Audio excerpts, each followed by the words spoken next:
Okay, good afternoon, everyone. I'd just like to introduce you to Jan Lesanovsky of the company called Get Mails Delivered. And Jan, please tell me in your own words, what do you do, what your company's about, and how long you've been in business for? Right. Thank you so much, Charles, for having me. The journey basically started back in 2015, and now what I do is I help small, medium, and also a couple of large business owners to automate their business to make it run smoothly, more efficient. And so that's one sort of a thing that I do is basically automate their businesses. And the second part that I do that is linked to the first one is email deliverability.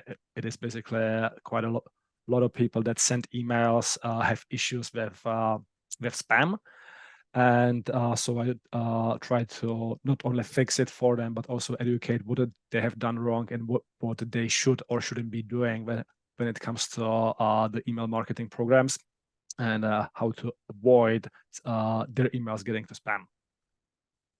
Okay, great, fantastic there.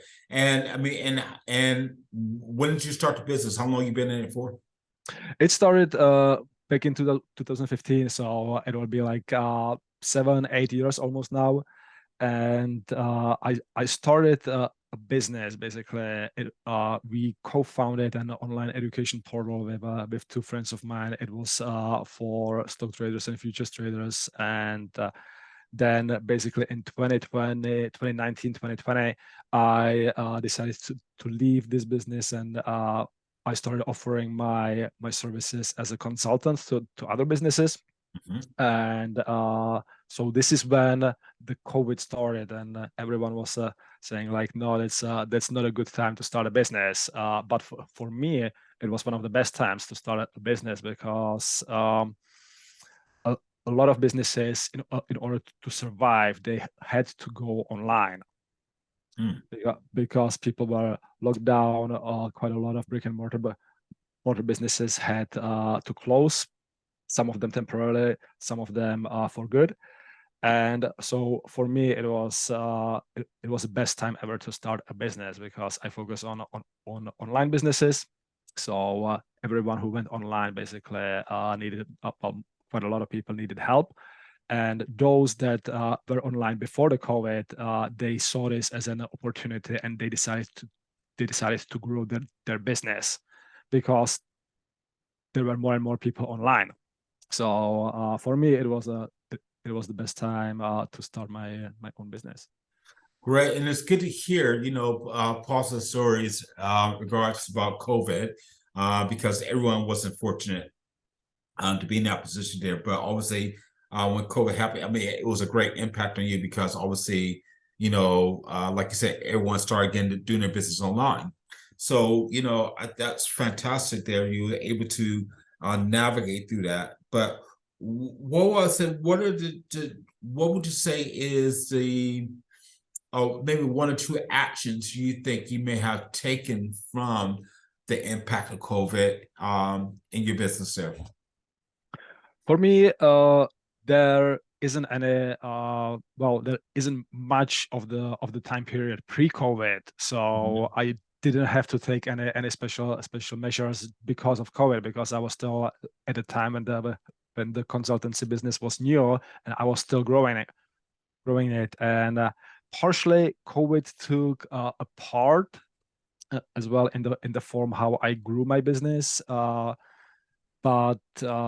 yeah, I don't think I can point out like a single thing that would stand out. Well, I have a lot of my clients I haven't met in person. All of my business is online, and it was not because of COVID. It was simply because they find me online, and basically we jump on a Zoom call and discuss the details, and so this is how this is what works for me. And I think going forward, I don't need to change this. Even after COVID, when we can go outside and talk to people face to face, this is something that I need that I know don't need to change. Most of my clients, I am based in Cornwall, and most of my clients are not based in Cornwall. Oh, Actually, wow. most of my clients are based overseas, so they are from the US, from Australia. A couple of them are from the UK as well. So yeah, for me it is basically about being online, like making online presence, and basically tell the world, hey, I'm here, and this is what I do. That's great. That's great. And something you mentioned about, you're able to help, small businesses, medium size, and like I said, a couple of large as well. Um, what would you who's been your best clients, your best customers? Best clients are medium and large Okay. size businesses, simply because they know what they want. With the smaller businesses, they basically they don't know what they want, and it's quite a lot of sending emails back and forth before they even are able to put it on the paper, like, this is what I want, this is how it should work, Mm. especially when it comes to automation.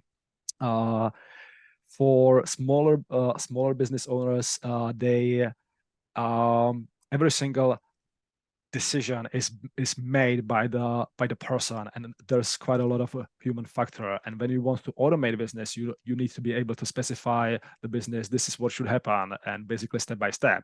Mm. So for quite a lot of businesses, well, some of the businesses that I automated, they I started asking them questions in the process of automation. I started asking them questions that made them think and reconsider the process. How can we basically streamline this process and make it more straightforward Yeah. without having the need of an actual person stepping in and making the decision? So this is basically what I do, and the benefits of automations are pretty clear. I would say you don't need to pay uh, a single person that would make all these things for you, and it works 24/7. So basically, once you set it up, it will work forever. Some of the automations that I set back in the 2015-16 are still out there and are still making money. So once you set it up, it just goes forever. Yeah. Great, great, great. And I guess since you've been in business as a business owner yourself, what would you say has been your greatest challenge, and what are you doing about those? Greatest challenge. Hmm. Before I started this business, I thought that the biggest challenge will be the skill set and the know-how, what I can offer to my clients. This showed up not to be that true, because the biggest challenge was about basically to know myself from a new angle. So basically, growing as a business owner, as a person, basically finding new aspects of my personality that have a direct impact on the business. Some of them were slowing me down, some of them were not. So yeah, the biggest challenge is basically figuring out who I am as a business owner, because I knew myself as a person, who I was as employee. That was like a decade ago. But as a business owner, I'm a completely different person. Wow, come on, that's so good. That's so good. And I also say, I mean, what is your since being your business and since you been a business owner, what is your learnings that you've taken so far? My learnings, Mm. right? This is basically, it comes back to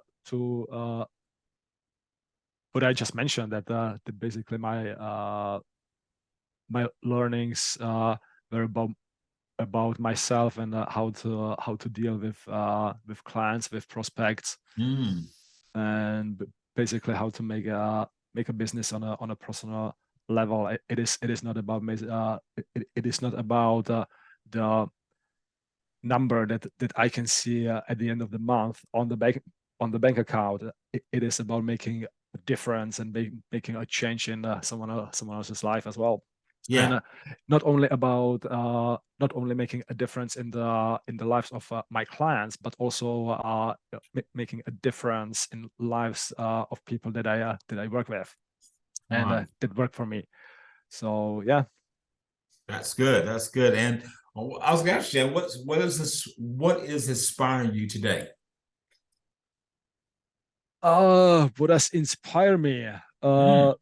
Well, the inspiration, I think, in this time and age, the biggest inspiration is that you can start from scratch, and basically you can build an empire in a couple of years. But when you go online, basically you see all the success stories that basically someone started from scratch 2 3 years ago, and now they have a business that makes 7 figures per year.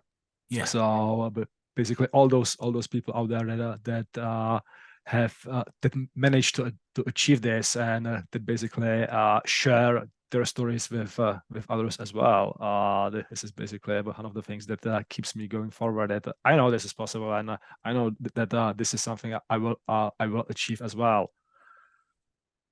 Oh, that's really, really inspiring just to hear that. And if let's say if you had to start all over again, yeah, start your business all over again, what would you do differently? What would I do differently? Mm. I think one of the as they say, one of the best investments that you can do is invest in yourself. So basically, I would invest more into myself, and Okay. so that's one of the things. And besides that, I would I don't think that I would change much of the things, because I like what I do, and if there were any mistakes, they help me to become who I am now. Mm. So basically all those well, I don't want to say mistakes, because those are only mistakes when you don't learn from them. So I would call them experiences. Yeah. Uh, they basically help me to form the person who I am these days. Mm. Mm. So like a bit of shaping and molding you, basically. Yeah. Yeah. So Mm. basically, I wouldn't change a thing. Yeah. Okay. Okay. And what would you, I mean, what advice would you give to a, let's say, 18-year-old who wanted to start their own business? What advice would you give them? Yeah, 18-year-olds. Basically, uh, don't be afraid. Go out there. It can be scary, but basically, once you start doing things, and once you learn how to sell yourself, it is like a muscle. You will basically get better every single time. With time, you will get better in whatever you decide to do. So, but basically, start doing this now. Don't wait for anything. Don't wait for any external validation. Basically, if you know that you want to do something, just start doing that thing today. Wow, wow, that's great. And Jan, I tell you, that ends the interview. And I want to say thank you very much for that. This has been a really, really inspiring time to speak with yourself. And yeah, and thank you again.